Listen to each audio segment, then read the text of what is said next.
Hello दोस्तों, इस video में हम सीटेट 2021 जो कि जनवरी में एग्ज़ाम हुआ था, कक्षा 6 से 8 तक का जो एग्ज़ाम हुआ था उसके बारे में डिस्कशन करने वाले हैं। तो यह जो पहला पार्ट हमारा रहने वाला है, इसमें हम बात करेंगे बाल विकास एवं शिक्षा शास्त्र के 30 प्रश्नों की। तो पहला प्रश्न अपना था, कक्षा में अर्थपूर्ण अधिगम को प्रोत्साहित करने के लिए अध्यापिका को निम्न में से क्या करना चाहिए। विद्यार्थियों की सहायता करनी चाहिए कि वे अपने मनोभावों को, अभिप्रेरणा को सुव्यवस्थित कर पाएँ, है ना। विद्यार्थियों को उनके प्रदर्शन के आधार पर वर्गीकृत और नामांकित करके उनके योग्यता आधारित समूह बनाने चाहिए। विद्यार्थियों में संवाद और परिचर्चा को प्रोत्साहित करना चाहिए जिससे वे बहुपरिप्रेक्ष्य करने में सशक्त हों। कक्षा में विविधता की उपेक्षा करके शिक्षण की मानक विधि को अपनाना चाहिए। देखिए, इसके 4 ऑप्शंस हैं, तो इसके आंसर हम देख लेते हैं। देखो, सबसे पहले तो आपने बोला विद्यार्थियों की सहायता करनी चाहिए। देखिए, सहायता करनी चाहिए, बात सही है ना। किसी भी कक्षा में अध्यापक को क्या चाहिए, विद्यार्थियों की सहायता करना काफ़ी आवश्यक होता है। विद्यार्थियों के उनके प्रदर्शन के आधार पर, मतलब वर्गीकृत नहीं कर सकते आप, है ना। तो ये तो नेगेटिव सेंस में चला गया, तो इसको आप हटा दोगे। विद्यार्थियों में संवाद और परिचर्चा को प्रोत्साहित, देखिए हाँ, डिस्कशन काफ़ी इंपॉर्टेंट माना जाता है ना। जो क्या कह सकते हैं, छात्र के डेवलपमेंट के लिए क्या होगा, डिस्कशन काफ़ी महत्वपूर्ण माना जाता है। तो आपका थर्ड ऑप्शन सही हो जाएगा, फर्स्ट सेकंड तो आपका गलत हो गया। फोर्थ देख लेते हैं, कक्षा में विविधता की उपेक्षा करके, देखिए उपेक्षा नहीं कर सकते आप, है ना। देखिए, किसी भी क्लास में ना विविध सांस्कृतिक क्षेत्रों से बच्चे आते हैं, तो उनकी आप उपेक्षा नहीं करते। सभी को क्या करोगे आप, इकट्ठा मतलब सम्मिलित करके, मतलब उनके साथ क्या करोगे आप, सम्मिलित रूप से बैठोगे, है ना। तो आप उनकी उपेक्षा नहीं कर सकते, तो चौथा भी गलत हो गया। तो पहला और तीसरा सही है ना आपका, तो पहला तीसरा सही होने के अनुसार आपका आंसर क्या हो जाएगा, सी आपका आंसर हो जाएगा। क्लियर है ना, तो सी हो जाएगा आपका इसका आंसर। चलिए, नंबर सेकंड जो प्रश्न है उसकी ओर चलते हैं अपन। सेकंड प्रश्न है, प्रतिकूल परिस्थितियों और वंचित पृष्ठभूमि वाले अधिगमकर्ताओं को, एक मिनट, प्रतिकूल परिस्थितियों और वंचित पृष्ठभूमि वाले अधिगमकर्ताओं को संबोधित करने के लिए निम्नलिखित में से कौन सी पद्धति प्रभावशाली नहीं है। यहाँ देखिए, नेगेटिव वाले प्रश्न काफ़ी पूछे जाते हैं सीटेट में, तो यहाँ आपको गौर करना होगा, नहीं है, यानी कि ऐसे 3 ऑप्शन छांटने हैं जो प्रतिभाशाली, यानी कि प्रतिकूल परिस्थितियों और वंचित पृष्ठभूमि वाले अधिगमकर्ताओं को संबोधित करने के लिए प्रतिभाशाली हैं। ऐसे 3 छांट लो, जो नहीं होगा उसको आप यहाँ से हटा दोगे। जैसे पहला ऑप्शन था आपका, विद्यार्थियों को संतुलित चुनौतीपूर्ण लक्ष्यों के लिए अभिप्रेरित करना और उपयुक्त शिक्षण सहायता उपलब्ध कराना, है ना। तो देखिए, क्या आंसर क्या बोला ना, पहला दिया उन्होंने, विद्यार्थियों को संतुलित चुनौतीपूर्ण लक्ष्यों के लिए अभिप्रेरित। देखो, अभिप्रेरित आप करोगे ना, बच्चों को अभिप्रेरित करोगे। चलिए नेक्स्ट देख लेते हैं, कार्यकलापों के लिए सहयोगी समूह बनाना और विद्यार्थियों को एक दूसरे का समर्थन करने के लिए प्रोत्साहित करना। देखिए, प्रोत्साहन पहले प्रश्न में भी आपने बात की थी, तो प्रोत्साहन बहुत जरूरी है, तो सेकंड हो गया। थर्ड देख लेते हैं, अधिगमकर्ताओं से बातचीत करके उनकी आवश्यकताओं और उनके सम्मुख आई चुनौतियों को समझना, है ना। देख लेते हैं आगे चौथा, अधिगमकर्ताओं को विद्यालय के बाहर ट्यूशन पढ़ने के लिए कहना जिससे कि अध्यापक को उन पर अधिक ध्यान ना देना पड़े। अब देखो, यहाँ तो नेगेटिव चौथा अपने आप दिख रहा है, डी वाला नेगेटिव समझ में ही आ रहा है। आप क्या कर रहे हो, आप अपना बोझ कम करने के लिए क्या कर रहे हो, छात्रों को ट्यूशन पढ़ने के लिए क्या दे रहे हो, जिससे क्या हो रहा है कि अध्यापक को मतलब उन्हें पढ़ाने के लिए अपना टाइम जाया ना करना पड़े। तो ये तो नेगेटिव सेंस में हो गया ना, तो इसका आंसर क्या हो जाएगा, डी। और वही उन्होंने पूछा था कि प्रतिभाशाली प्रभावशाली कौन सा नहीं है, तो आपका आंसर क्या हो जाएगा, डी। डी जो है प्रभावशाली नहीं है। क्लियर हो गया। नेक्स्ट प्रश्न तीसरा, बच्चों के अधिगम में शारीरिक स्वास्थ्य और सामवेगिक अवस्था, है ना।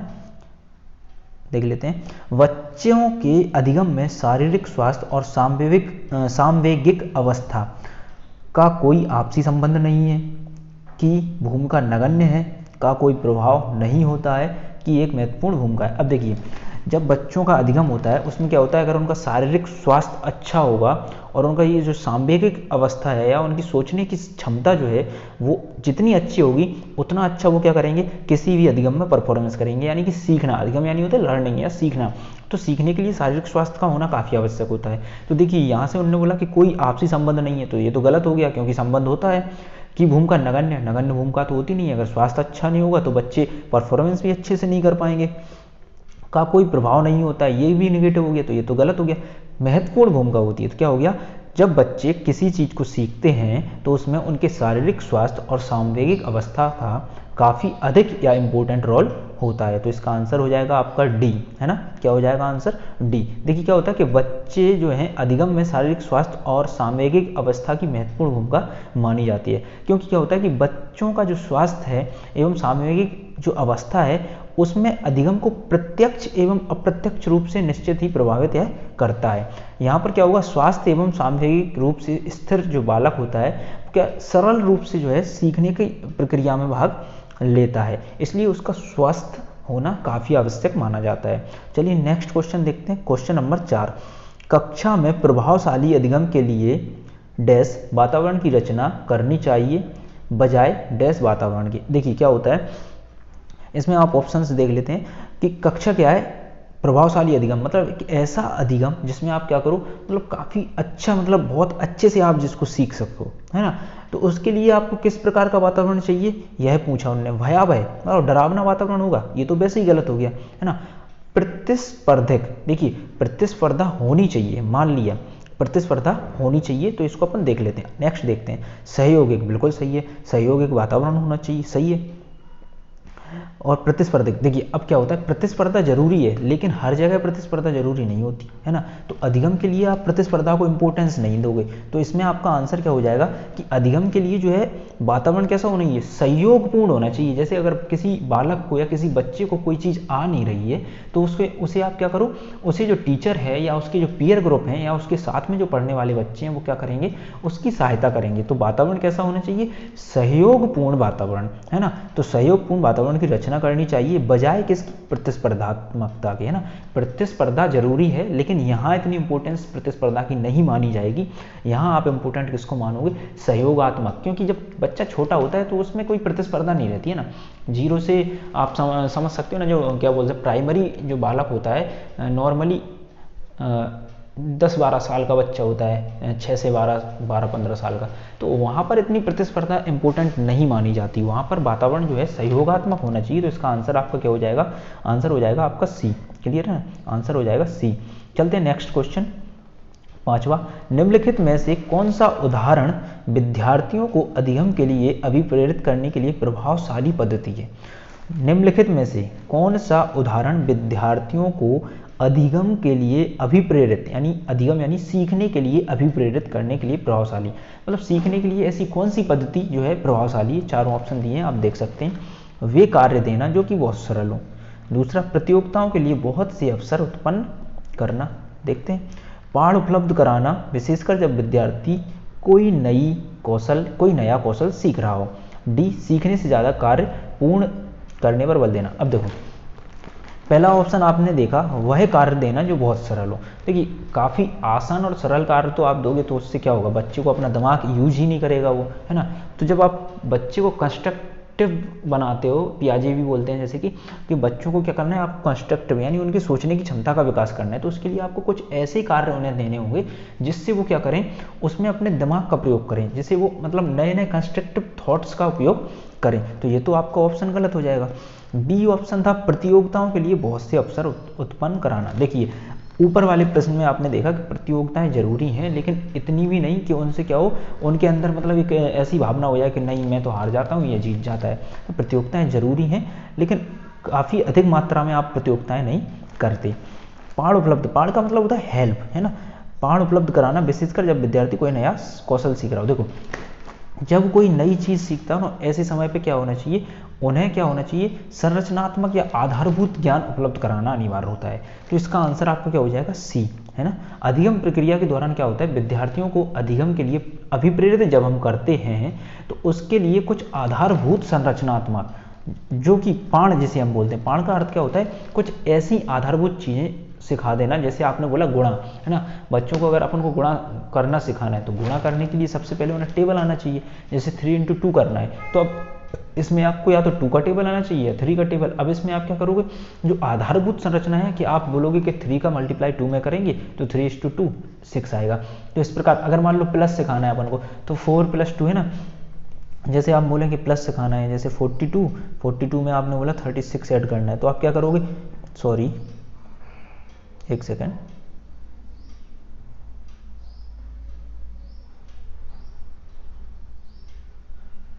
हाँ, तो जब आप बोलोगे कि जैसे प्लस सिखाना है बच्चों को, है ना, तो प्लस के लिए आपने बोला 42 में आपको ऐड करना है 46, तो आप क्या बोलोगे, आप आधारभूत संरचना, आप इसको प्लस करने के लिए क्या बोलोगे कि ऐड यहाँ से करना है। कई बार बच्चे यहाँ से भी कर सकते हैं। तो जो है नॉर्मल मतलब जो बेसिक्स कैलकुलेशंस हैं, आप बेसिक जो चीज़ें हैं उनको सिखाना क्या बोल सकते हो आप, पाड़ या पाड़ बोल सकते हो उसको, है ना। तो जो बेसिक आधारभूत संरचनात्मक ज्ञान है उसे उपलब्ध कराकर आप क्या कर सकते हो, विशेषकर ऐसे समय पर आप उपलब्ध कराते हैं इन चीज़ों को जब वह क्या कोई नया कौशल या कोई नई चीज़ सीख रहा हो। क्लियर हो गया। अब चलते हैं अपन नेक्स्ट प्रश्न की तरफ, क्वेश्चन नंबर 6।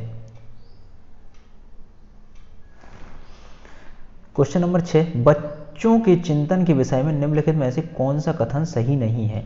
मतलब ऐसा कौन सा कथन है जो बच्चों के चिंतन के विषय में सही नहीं है। देखते हैं, बच्चे अपने आसपास की विविध घटनाओं के बारे में सक्रियता पूर्वक सोचते हैं, उनमें अन्वेषण या छानबीन की लालसा होती है। बिल्कुल सही है। जब वो कोई चीज़ देखते हैं, आप भी देखोगे ना छोटे बच्चों को, जब वो कोई चीज़ देखते हैं तो क्या करते हैं, उसके बारे में जानने का बहुत प्रयास करते हैं। जैसे पूछते रहते हैं वो क्वेश्चंस, छोटे बच्चों के क्वेश्चंस देखना आप 3 से 4 साल की एज में, वो ये पूछते हैं ये क्या है, ये क्या है, ये क्या है। मतलब जो 2 से 3 साल के बच्चे होते हैं हमेशा यही पूछते रहते हैं, अंकल ये क्या है, चाचा ये क्या है, मम्मी ये क्या है। तो इस प्रकार के प्रश्न वो पूछते रहते हैं। तो ये तो आपका सही हो जाएगा।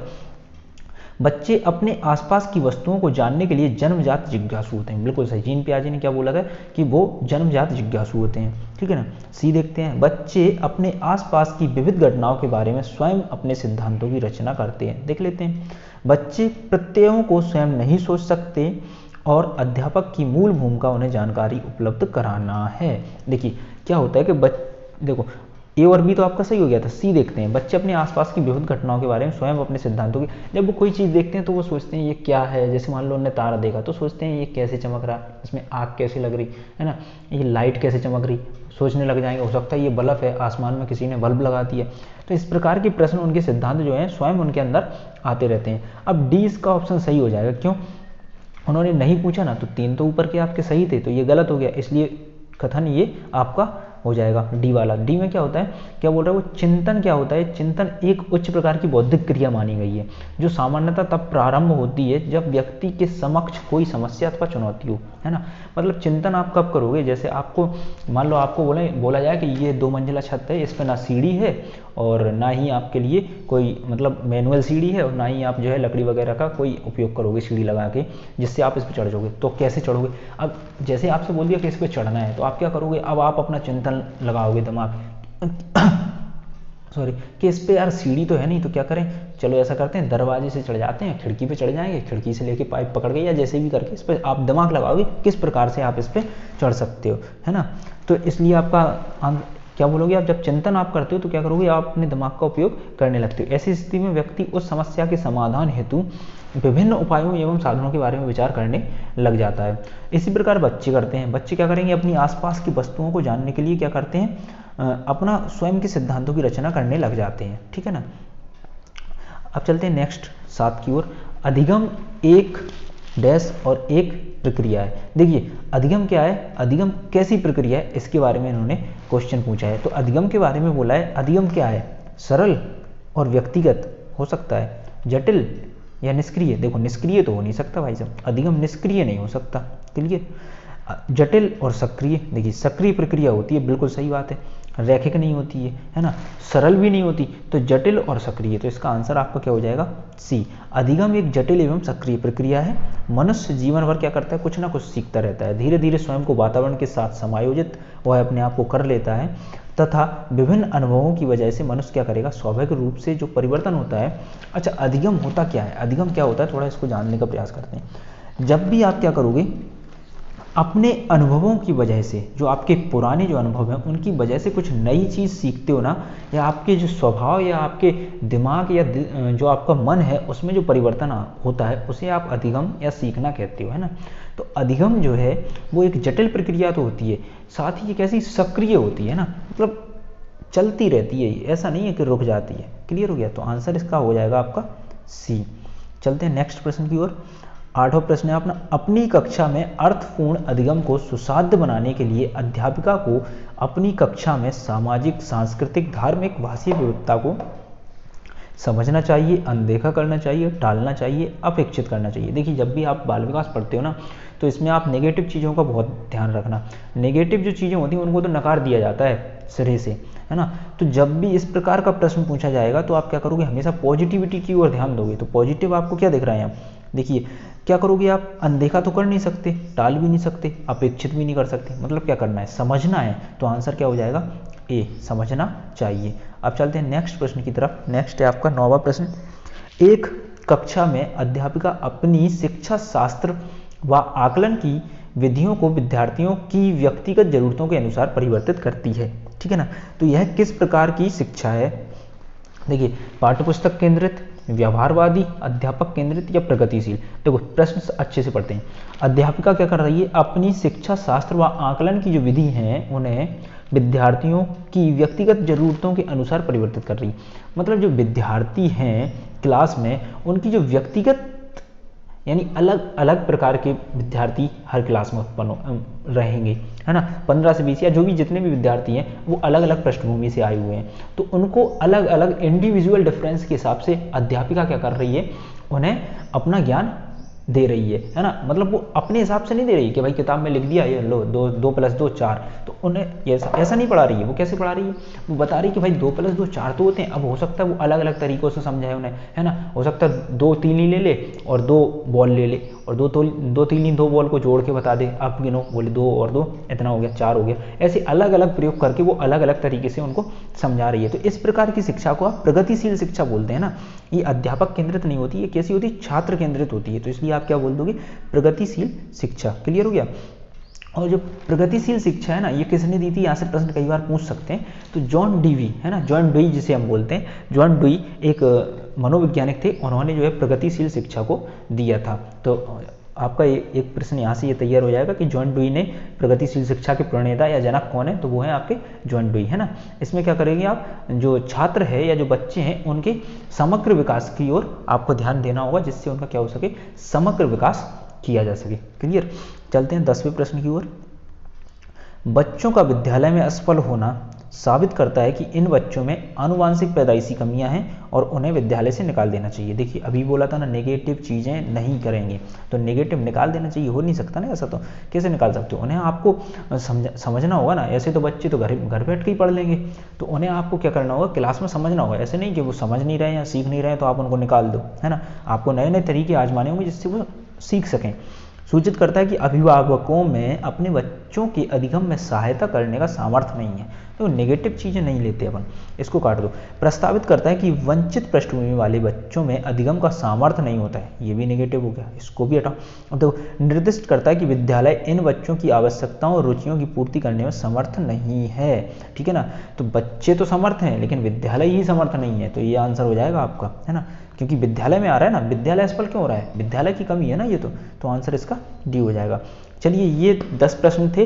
अब बाकी के जो है क्लास काफ़ी लंबी हो रही है, इसलिए बाकी के जो प्रश्न आपके हैं 20 प्रश्न और होंगे। तो एक 10 प्रश्न का अगला एक वीडियो बनाएंगे, उसके बाद 10 का एक अगला वीडियो बनाएंगे। तो 3 वीडियोज़ में इन 10 प्रश्नों को अपन जो है 30 प्रश्नों को कवर कर लेंगे। अच्छे से देखो, इसमें क्या है, समझ विकसित करनी होती है बाल विकास में। और आप देखोगे ना, एक बार आप इनको क्वेश्चंस को प्रैक्टिस कर लोगे तो काफ़ी आसान हो जाएगा आपको जो है सीटेट का एग्जाम निकालना। और यही MP10 यानी मध्य प्रदेश के लिए भी काफ़ी इंपॉर्टेंट रहने वाला है ये वीडियो। तो उम्मीद करता हूँ वीडियो पसंद आए, वीडियो को लाइक करें, शेयर करें, चैनल को सब्सक्राइब करें। धन्यवाद, मिलते हैं नेक्स्ट वीडियो में।